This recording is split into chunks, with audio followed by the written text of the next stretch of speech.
O segundo jardim. A grande caravana deixou o Éden em direção ao leste, começando uma viagem de mais de um ano até a Mesopotâmia.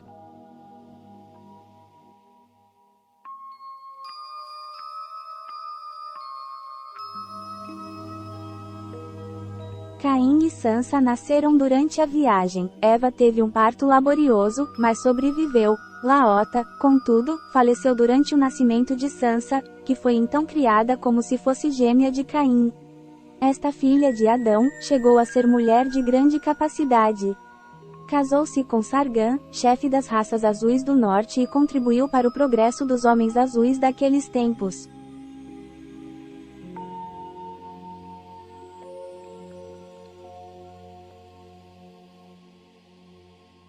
Quando souberam que se aproximava o sumo sacerdote do Jardim do Éden, as tribos que moravam entre o Tigre e o Eufrates fugiram para as montanhas ao leste.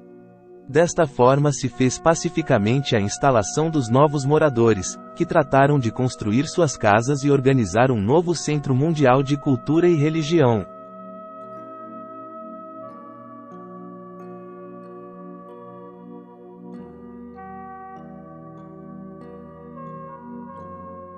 Adão e sua família tiveram de adotar métodos rudimentares de vida ao começarem o segundo jardim, com o suor de sua fronte.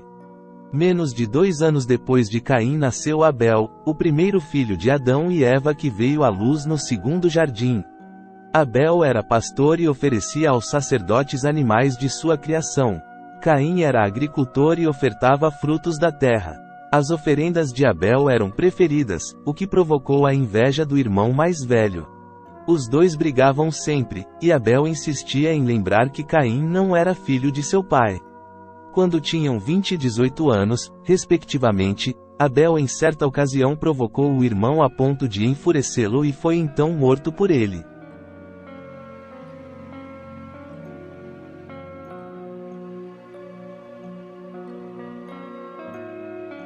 Caim havia sempre rejeitado a disciplina e desprezado a religião, porém depois de matar Abel se arrependeu e pediu a Eva uma orientação espiritual.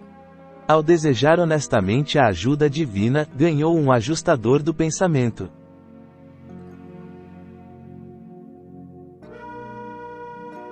Aconselhado a deixar o jardim, dirigiu-se ao oeste, à terra de Nod, onde se casou com Remona, sua prima distante pela família do sacerdote Cano. Seu primogênito Enoque chegou a ser chefe dos Noditas Elamitas, que por centenas de anos mantiveram boas relações com os Adamitas.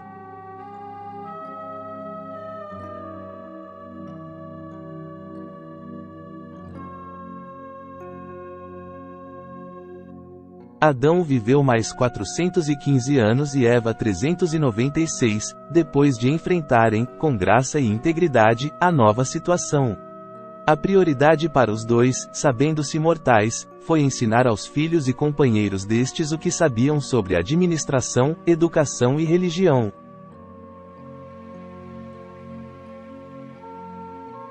Em seguida aos primeiros anos mais duros, todos foram pouco a pouco esquecendo os dias de glória no Éden e cuidando com dedicação de seu dia a dia, cientes de que apesar de tudo era essencial o que faziam para as futuras gerações urantianas.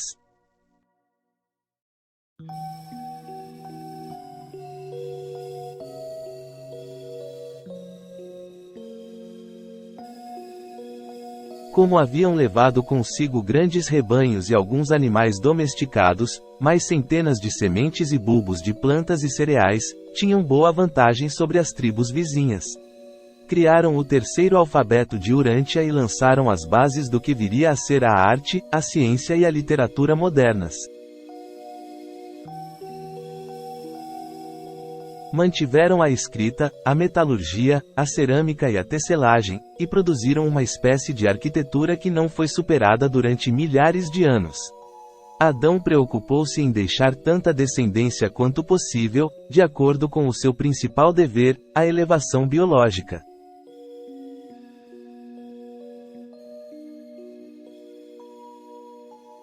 Para esse fim criou uma comissão de 12 membros, chefiada por Eva, para selecionar mulheres das tribos vizinhas que gerassem filhos seus.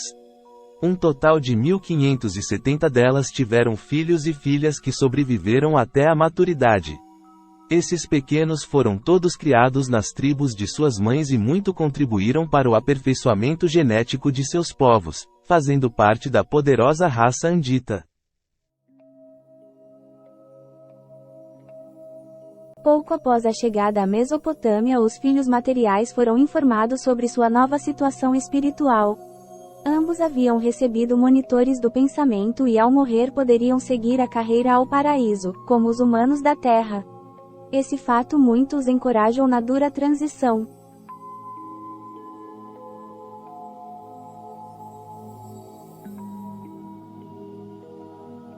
Receberam mensagem pessoal de Micael de Nebadon, que entre expressões de amizade e consolo dizia: "Considerei as circunstâncias de vossa falta, e recordei-me de que o desejo de vossos corações sempre foi leal à vontade de meu pai, e sereis chamados do abraço do sono mortal quando eu chegue a Urântia, caso os filhos subordinados de meu reino não os chamem antes desse momento."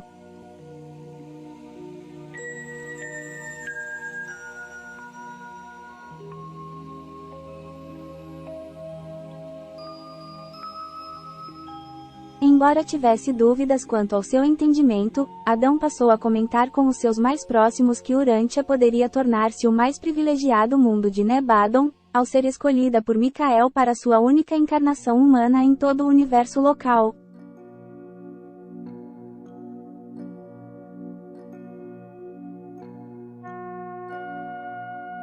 Aos menos íntimos sempre transmitia sua certeza de que viria mais tarde um filho paradisíaco para acelerar o progresso do planeta, possivelmente um filho instrutor.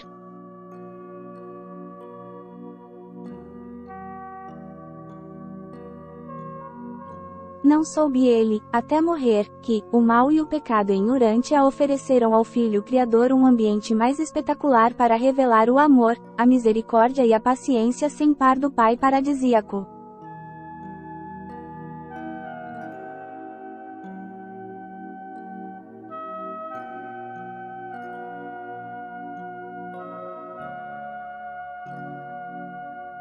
Ao terceiro dia da morte de Adão foi emitido um mandado de ressurreição dos sobreviventes de sua missão. Foi assim feita uma dispensação de 1316 de seus associados no Jardim do Éden, que juntamente com ele e Eva foram repersonalizados nos mundos de aperfeiçoamento inicial da alma de Jerusalém.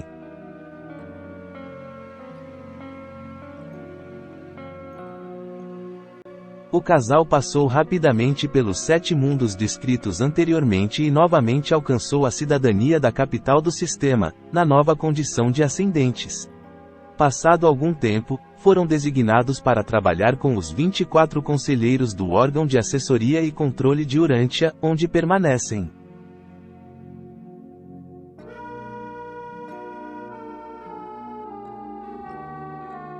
Como Adão havia prudentemente instruído seus filhos sobre todos os assuntos do jardim, a transição administrativa se fez sem contratempos ao sobrevir-lhe a morte, por falência múltipla dos órgãos. Eva tinha falecido após problemas cardíacos, 19 anos antes.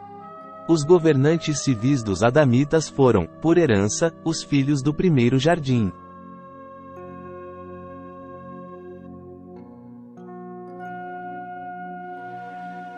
Adamson, após alguns anos na Mesopotâmia, partiu para fundar no que viria a ser o Turkeston um centro secundário da raça violeta.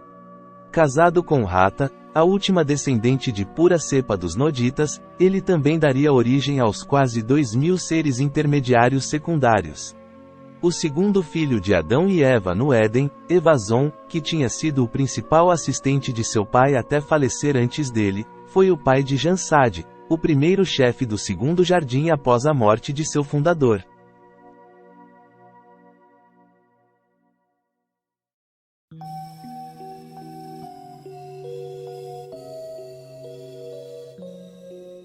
O sacerdócio do segundo jardim começou com Sete, o mais velho dos sobreviventes nascidos já na Mesopotâmia. Seu filho Enos fundou uma nova ordem de adoração, que se expandiu fortemente quando seu neto Quenã instituiu o serviço exterior de missionários para as tribos circunvizinhas próximas e distantes. O sacerdócio setita atuava de forma global nos assuntos da religião, da saúde, da educação e da inspeção sanitária.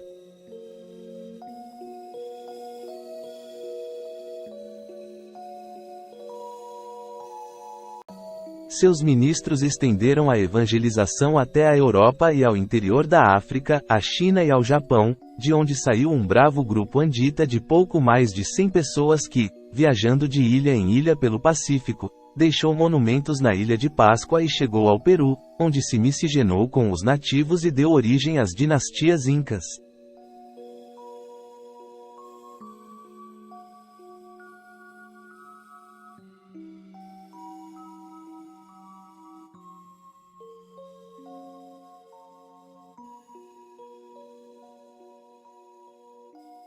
A partir da morte de Adão, a população humana foi se desenvolvendo progressivamente, sobretudo liderada pelos povos anditas, que combinaram o sangue adamita, do povo violeta, de olhos azuis e cabelos loiros, ruivos ou castanhos, com o nodita e o amadonita, mais os andonitas, descendentes de Andon e Fontan, inclusive as 6 raças de cor.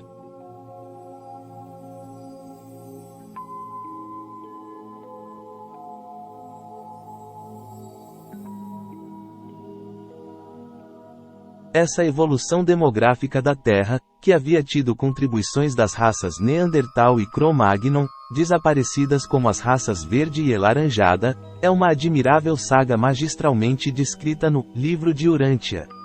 Em suas páginas estão todos os elementos para a adequada compreensão da identidade racial contemporânea.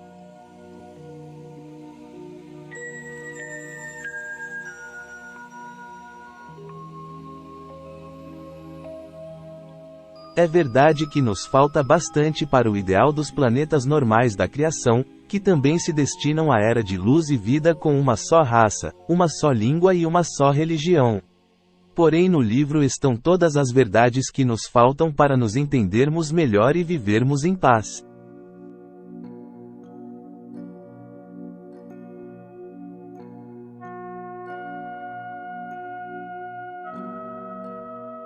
Os valores mais importantes que devemos procurar entender, por serem os que Deus mais valoriza, são a verdade, a beleza e a bondade.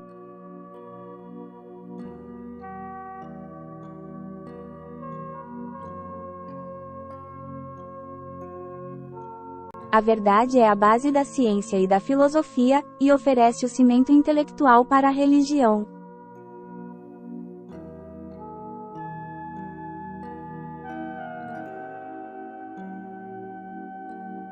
A beleza patrocina a arte, a música e os ritmos significativos de toda a experiência humana.